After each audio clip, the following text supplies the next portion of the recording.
Ever found yourself locked out of your own iPhone or iPad? Don't worry, there's a solution.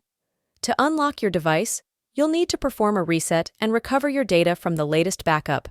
So, if you've enabled iCloud Backup, this process should be a breeze. But beware, if you've never backed up your device, this method will erase everything on it. First, turn off your device. Then, with a charging cable and a computer handy, you're set to begin the unlocking process. Connect your device to the computer while holding down the power button. Keep holding until you see the recovery mode. Now, on your computer, you'll see a page on your Finder window or iTunes on a PC. Here, you'll need to choose the Restore iPhone option, but remember, only do this if you have a backup, as it will erase your device. Once you've done this, your device will be as good as new, ready for you to set up and restore from your latest backup.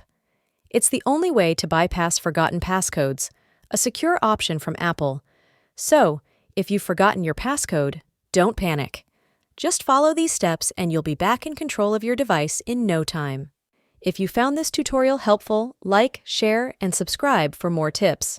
See you next time for another exciting tutorial. Until then, happy exploring!